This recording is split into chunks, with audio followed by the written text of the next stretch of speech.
Hello बच्चों, feel the physics channel में आपका स्वागत है। तो बच्चों, आज मैं आपके लिए हमारे एमसीक्यू सीरीज का लास्ट चैप्टर 14 के इम्पोर्टेंट एमसीक्यू का वीडियो लेके आ गया हूँ। बच्चों, ये चैप्टर के एमसीक्यू बहुत ही इजी है, थियोरेटिकल है, आप आसानी से सॉल्व कर लोगे। बच्चों, बोर्ड में इस चैप्टर में से 2 एमसीक्यू आते हैं, तो बच्चों ये एमसीक्यू की आप प्रैक्टिस कीजिए। और बच्चों, अभी तक हमने चैप्टर 1 से लेके 13 के एमसीक्यू के वीडियो बनाए हैं, तो ये वीडियोस आपने नहीं देखे हैं तो इसकी लिंक मैं डिस्क्रिप्शन बॉक्स में दे देता हूँ, आप जाके देख सकते हैं। और बच्चों, ये सभी वीडियो की जो सॉल्यूशन की पीडीएफ फाइल है वो मैंने कमेंट बॉक्स में पिन कर दी है, वहाँ से आप डाउनलोड कर सकते हैं। तो बच्चों, ये एमसीक्यू की आप प्रैक्टिस कीजिए और आगे मैं आपके लिए कुछ नया लेकर आता हूँ। ओके, तो चलो आइए शुरू करते हैं चैप्टर 14 के important MCQ. The density of electrons and holes in an intrinsic semiconductor is Ne and Nh respectively. Which of the following options are true? So बच्चों, intrinsic semiconductor में number density of electron and number density of holes are Ne and Nh respectively. So हमें बताना है कि इनमें से कौन सा करेक्ट है। सो बच्चों, इंट्रिंसिक सेमीकंडक्टर में number density of electron and number density of holes ये दोनों सेम होते हैं। सो यहाँ पे हमारा करेक्ट आंसर आएगा option C. The energy band diagram of a silicon semiconductor crystal at absolute zero temperature dash. So बच्चों, एब्सोल्यूट जीरो टेम्परेचर पर सिलिकॉन का जो सेमीकंडक्टर है उसका एनर्जी बैंड डायग्राम कैसा होगा वो हमें बताना है। सो बच्चों, हमने थियरी में पढ़ा है कि एनर्जी बैंड डायग्राम में 2 बैंड होते हैं, एक होता है वैलेंस बैंड और दूसरा होता है कंडक्शन बैंड। तो एट एब्सोल्यूट जीरो टेम्परेचर पर जो वैलेंस बैंड होता है वो कंप्लीटली फिल होता है एंड जो कंडक्शन बैंड होता है वो कंप्लीटली एम्प्टी होता है। तो यहाँ पे हम ऑप्शन चेक करते हैं। ऑप्शन ए है has completely empty valence band and completely fill conduction band, तो ये गलत है। ऑप्शन बी है has completely empty conduction band and completely fill valence band. So बच्चों, ऑप्शन बी करेक्ट है कि कंडक्शन बैंड कंप्लीटली एम्प्टी होता है and valence band completely fill होता है। So option B correct answer है। The band gaps of a conductor, semiconductor and an insulator are respectively Eg1, Eg2 and Eg3. The relationship between them can be given as dash. So बच्चों, conductor, semiconductor and insulator के energy band gap हमें given है। तो यहाँ पे ये conductor का energy gap है, ये सेमीकंडक्टर का एनर्जी गैप है और ये इंसुलेटर का एनर्जी गैप है। तो कंडक्टर का जो एनर्जी गैप है वो है Eg1, सेमीकंडक्टर का जो एनर्जी गैप है वो है Eg2 एंड इंसुलेटर का जो एनर्जी गैप है वो है Eg3। तो इसका हमें रिलेशन बताना है। तो हमने थियरी में पढ़ा है कि जो इंसुलेटर है, इंसुलेटर का एनर्जी गैप सबसे ज़्यादा होगा, उससे कम एनर्जी गैप सेमीकंडक्टर का होगा और उससे कम एनर्जी गैप कंडक्टर का होगा। तो यहाँ पे रिलेशन बनेगा Eg1 less than Eg2 less than Eg3। So बच्चों, यहाँ पे option C is the correct answer. When will the conductivity of germanium semiconductor decrease? तो बच्चों, जर्मेनियम सेमीकंडक्टर की जो कंडक्टिविटी है वो कब डिक्रीज होगी वो हमें बताना है। तो यहाँ पे हम 1 बाय 1 ऑप्शन चेक करते हैं। ऑप्शन ए है ऑन एडिंग डोनर इम्प्यूरिटी। तो बच्चों, जब हम सेमीकंडक्टर में इम्प्यूरिटी को ऐड करते हैं तो ये जर्मेनियम सेमीकंडक्टर की जो कंडक्टिविटी है वो इंक्रीज होगी, वो डिक्रीज नहीं होगी। ऑप्शन बी है ऑन एडिंग एक्सेप्टर इम्प्यूरिटी। सो बच्चों, इम्प्यूरिटी चाहे एक्सेप्टर हो या फिर डोनर हो, दोनों केस में जर्मेनियम सेमीकंडक्टर की कंडक्टिविटी इंक्रीज होगी। ऑप्शन सी है in making UV light incident. So बच्चों, जब हम यूवी लाइट को जर्मेनियम सेमीकंडक्टर पे इंसिडेंट करवाते हैं तब इलेक्ट्रॉन होल की पेयर प्रोड्यूस होती है और इलेक्ट्रॉन होल की पेयर प्रोड्यूस होने के कारण number of charge carriers increase हो जाते हैं, जिससे जर्मेनियम सेमीकंडक्टर की कंडक्टिविटी इंक्रीज हो जाती है। और ऑप्शन डी है ऑन डिक्रीजिंग द टेम्परेचर। तो बच्चों ये करेक्ट आंसर है। तो बच्चों जब हम जर्मेनियम सेमीकंडक्टर का टेम्परेचर डिक्रीज करते हैं तब वो सेमीकंडक्टर की जो कंडक्टिविटी है वो भी डिक्रीज हो जाएगी। सो यहां पे option D is the correct answer. For detecting light, so बच्चों लाइट को डिटेक्ट करने के लिए हम क्या करते हैं? तो बच्चों ये हमने थियरी में पढ़ा है और ये थियोरेटिकल क्वेश्चन है। सो लाइट को डिटेक्ट करने के लिए हम फोटोडायोड यूज करते हैं और ये फोटोडायोड हम रिवर्स बायस में कनेक्ट करते हैं। सो यहां पे बच्चों option B is the correct answer. What is the type of the semiconductor for the energy band diagram shown in the figure? So बच्चों ये एनर्जी बैंड डायग्राम किस टाइप के सेमीकंडक्टर का है? N type semiconductor, P type semiconductor, intrinsic semiconductor और both N and P type semiconductor. So बच्चों यहाँ पे ये जो डोप इम्प्यूरिटी के जो स्टेट्स है वो क्लोज टू वैलेंस बैंड है और ऐसा पी टाइप सेमीकंडक्टर में होता है। सो यहाँ पे option B is the correct answer. अगर बच्चों ये डोप इम्प्यूरिटी के states close to conduction band होते तो ये एन टाइप सेमीकंडक्टर होता। ओके तो चलो आगे देखते हैं। In order to operate dash type of semiconductor we have to apply the forward bias. So बच्चों यहाँ पे किस डायोड को हम फॉरवर्ड बायस में यूज करते हैं ऐसा हमको पूछा है। तो यहाँ पे ऑप्शन ए में है फोटोडायोड। तो बच्चों फोटोडायोड को हम रिवर्स बायस में यूज करते हैं। ऑप्शन बी है जेनर डायोड। जेनर डायोड को भी हम रिवर्स बायस में यूज करते हैं। ऑप्शन सी है वैरेक्टर डायोड।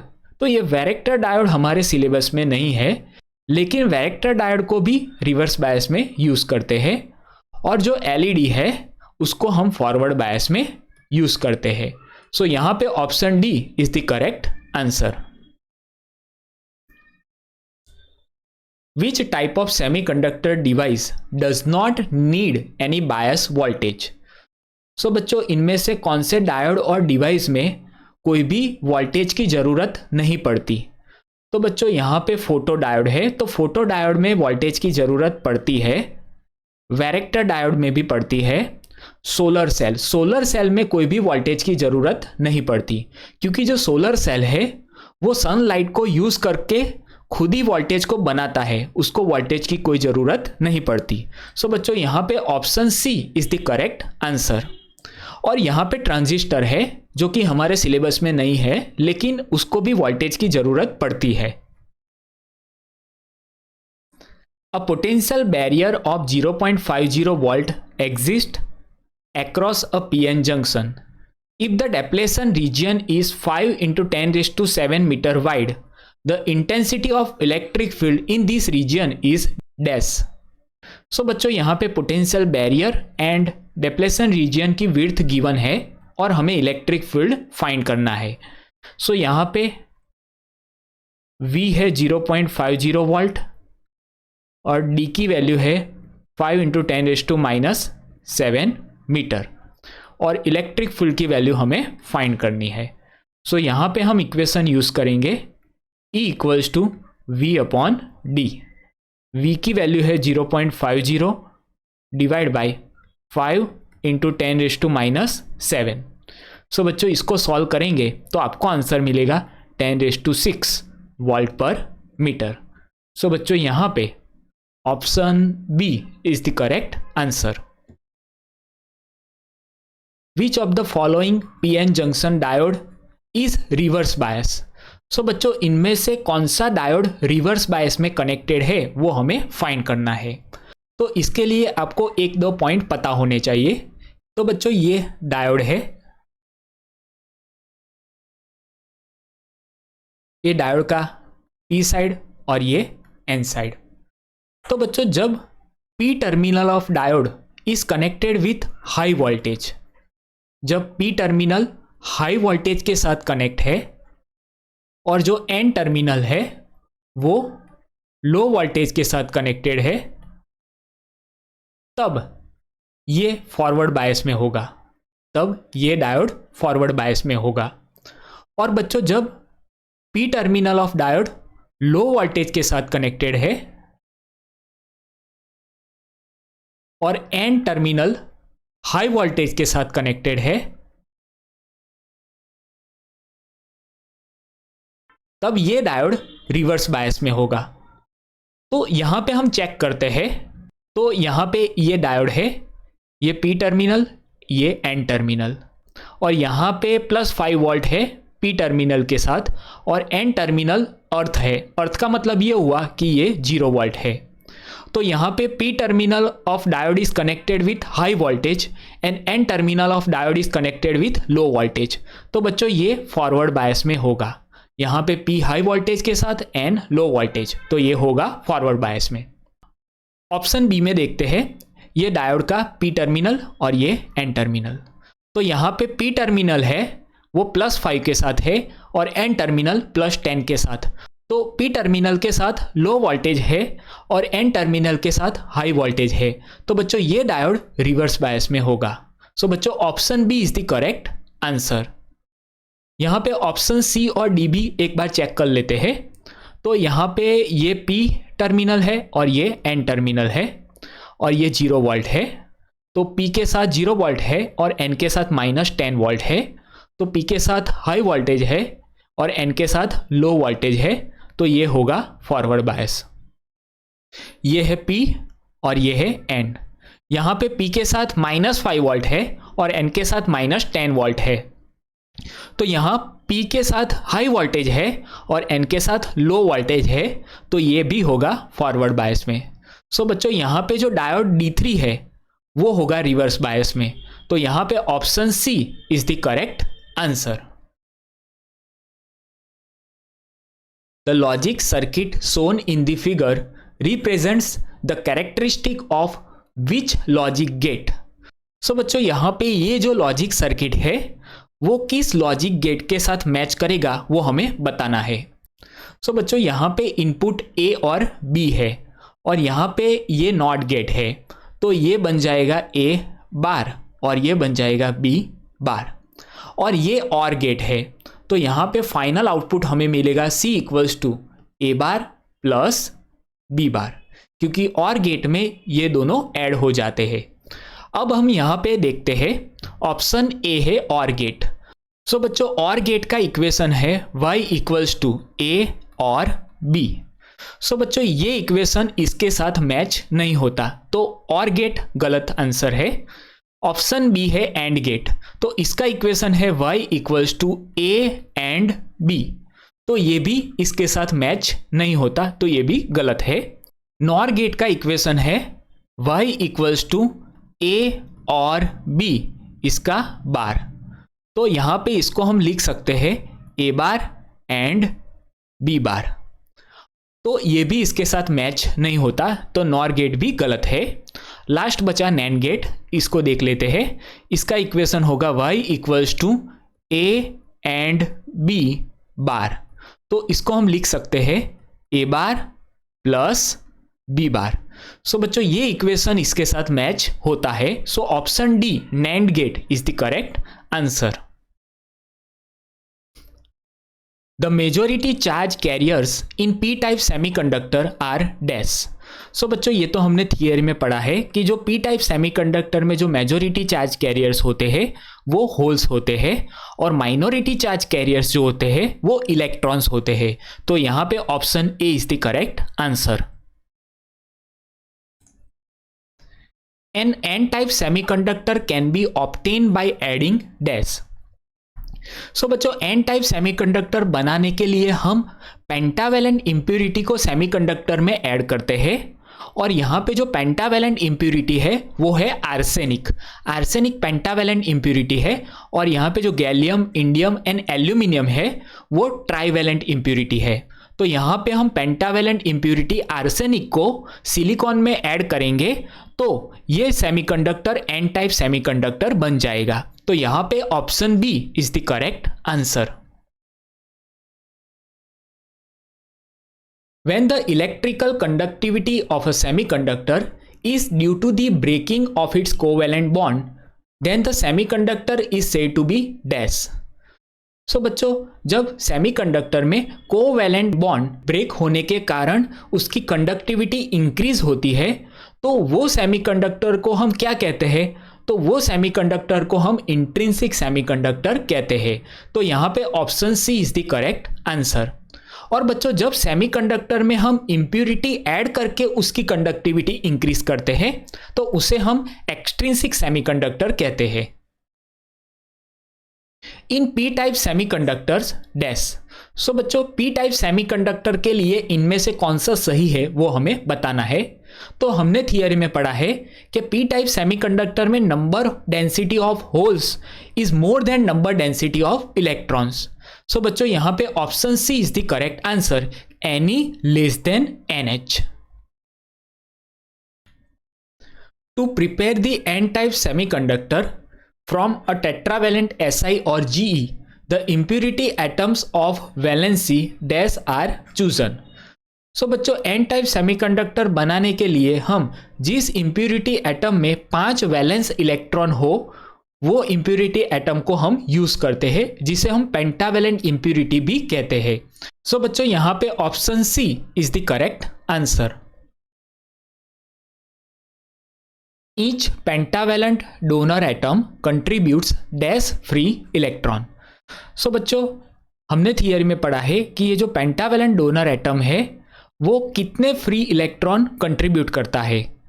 सो पेंटावेलेंट डोनर एटम के पास 5 वैलेंस इलेक्ट्रॉन होते हैं, उसमें से 4 वैलेंस इलेक्ट्रॉन सिलिकॉन के साथ कोवैलेंट बॉन्ड में यूज हो जाते हैं और बाकी बचा एक इलेक्ट्रॉन वो कंडक्शन के लिए होता है, मतलब कि वो फ्री होता है।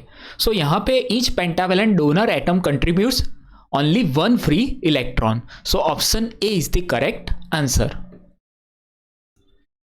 The resistance of a pure semiconductor at 0 kelvin is dash. So बच्चों, 0 केल्विन टेम्परेचर पर जो प्योर सेमीकंडक्टर है उसका रेजिस्टेंस क्या होता है वो हमें बताना है। तो बच्चों, 0 केल्विन टेम्परेचर मतलब -273 डिग्री सेल्सियस। इस टेम्परेचर पर वैलेंस बैंड कंप्लीटली फिल होता है और कंडक्शन बैंड कंप्लीटली एम्प्टी होता है और कंडक्शन के लिए हमारे पास कोई भी फ्री इलेक्ट्रॉन्स नहीं है। सो इसीलिए यहाँ पे जो प्योर सेमीकंडक्टर है उसका रेजिस्टेंस इनफाइनाइट होगा। सो यहाँ पे option A is the correct answer. A semiconductor material possesses a whole number density of 8 into 10 raised to 12 per centimeter cube and electron number density of 4 into 10 raised to 14 per centimeter cube। The type of semiconductor is dash। So बच्चों, यहाँ पे hole number density and electron number density given है, तो हमें find करना है कि ये सेमीकंडक्टर किस टाइप का है। तो यहाँ पे होल नंबर डेंसिटी है NH equals to 8 into 10 raised to 12 per centimeter cube and electron number density Ne equals to 4 into 10 raised to 14 per centimeter cube। सो बच्चों, यहाँ पे आप देखेंगे तो यहाँ पे जो Ne की वैल्यू है वो ग्रेटर देन NH है, मतलब कि electron number density is more than hole number density. तो ऐसा एन टाइप सेमीकंडक्टर में होता है, तो ये एन टाइप सेमीकंडक्टर होगा। तो यहां पे option A is the correct answer. In forward bias the width of depletion layer in a PN junction dash. So बच्चों, फॉरवर्ड बायस में डेप्लेशन लेयर की जो विड्थ है वो कम हो जाती है, वो डिक्रीज हो जाती है। So option A is the correct answer. And बच्चों, जो रिवर्स बायस होता है तो रिवर्स बायस में ये डेप्लेशन लेयर की विड्थ इंक्रीज हो जाती है। तो for reverse bias the width of depletion layer increases. A PN junction diode can be use as a dash. So बच्चों, ये थियोरेटिकल क्वेश्चन है और पीएन जंक्शन डायोड की एप्लीकेशन में हमने देखा है कि पीएन जंक्शन डायोड को हम एज अ रेक्टिफायर यूज करते हैं। सो यहां पे option A is the correct answer. What is the current in the circuit shown below. So बच्चों, ये सर्किट में कितना करंट फ्लो करेगा वो हमें फाइंड करना है। सो बच्चों, ये डायोड है, तो डायोड का पी टर्मिनल है वो -4 वोल्ट के साथ कनेक्टेड है और एन टर्मिनल है वो -1 वोल्ट के साथ कनेक्टेड है। सो बच्चों पी टर्मिनल है वो लो वोल्टेज के साथ कनेक्टेड है और एन टर्मिनल है वो हाई वोल्टेज के साथ कनेक्टेड है। तो बच्चों जब ऐसा होगा तब ये डायोड रिवर्स बायस में होगा और हमने थियरी में पढ़ा है कि जब डायोड रिवर्स बायस में होता है तब सर्किट में से कोई भी करंट पास नहीं करता। तो यहाँ पे इस सर्किट में से जो करंट फ्लो करेगा वो होगा 0। तो बच्चों यहाँ पे option A is the correct answer. If a full wave rectifier circuit is operating with 50 Hz means the fundamental frequency in the ripple will be dash। So बच्चों यहाँ पे full wave rectifier 50 Hz frequency पर operate हो रहा है और हमें ripple की फंडामेंटल फ्रीक्वेंसी फाइंड करनी है। सो in full wave rectifier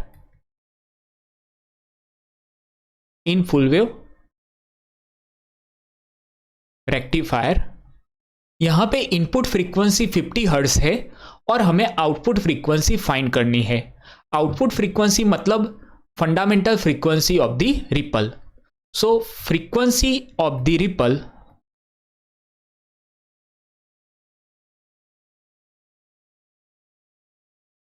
equals to output frequency equals to 2 times input frequency.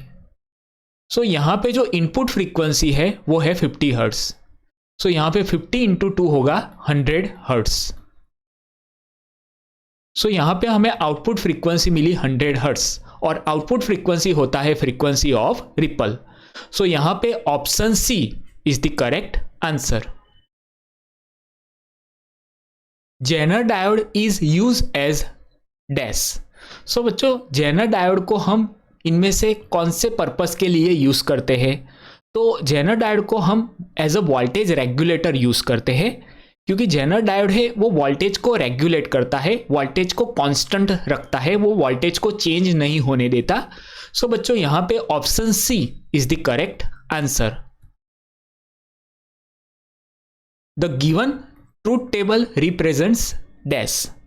सो बच्चों यहाँ पे इनपुट 0 है तो आउटपुट हमें 1 मिलता है और जब इनपुट 1 है तब हमें आउटपुट 0 मिलता है। तो बच्चों यहाँ पे जो सिग्नल है वो इन्वर्ट हो जाता है, 0 का 1 और 1 का 0।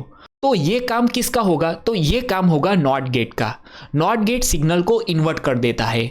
सो बच्चों यहाँ पे option C is the correct answer.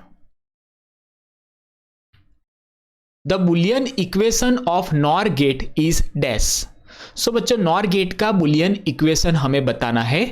Nor gate means not plus or gate, तो ये होगा नॉर गेट। तो इसका बुलियन इक्वेशन होगा, यहाँ पे हम ए और बी करेंगे, ये हो गया और गेट और इसको हम बार लगा देंगे तो ये हो जाएगा नॉर गेट। तो बच्चों यहाँ पे option B is the correct answer. The Boolean equation for the circuit given in figure is dash। So बच्चों ये लॉजिक सर्किट है और आउटपुट में हमें कौन सा बुलियन इक्वेशन मिलेगा वो फाइंड करना है। तो यहाँ पे 2 इनपुट सिग्नल है, input signal A and input signal B. यहाँ पे नॉट गेट है तो ये सिग्नल इन्वर्ट हो जाएगा, ये हो जाएगा ए बार और ये है बी। और यहाँ पे ए बार एंड बी दोनों और गेट में जा रहे हैं और यहाँ पे हमको आउटपुट सिग्नल में मिलेगा y इक्वल्स टू ए बार और b। तो ये हमको आउटपुट सिग्नल में मिलेगा, तो ये बुलियन इक्वेशन हमारा आंसर है। तो यहाँ पे option C is the correct answer. When a semiconductor is heated dash. So बच्चों जब हम सेमीकंडक्टर को हीट देते हैं तो क्या होता है वो हमें बताना है। तो बच्चों जब हम सेमीकंडक्टर को हीट देते हैं तब कोवैलेंट बॉन्ड ब्रेक होते हैं और कोवैलेंट बॉन्ड ब्रेक होने से हमें इलेक्ट्रॉन और होल्स मिलते हैं और ये इलेक्ट्रॉन एंड होल्स हमें इक्वल अमाउंट में मिलते हैं। सो बच्चों यहाँ पे option D is the correct answer, number of electron and holes increase equally. The process of adding impurities in a semiconductor is called dash. So बच्चों semiconductor में जो हम इम्प्यूरिटी को ऐड करते हैं उस प्रोसेस को हम बोलते हैं डोपिंग। सो यहाँ पे option C is the correct answer. In semiconductor the currents form by electrons and holes are dash. So बच्चों सेमीकंडक्टर में इलेक्ट्रॉन एंड होल्स के कारण जो करंट है वो कैसे बनता है वो हमें बताना है।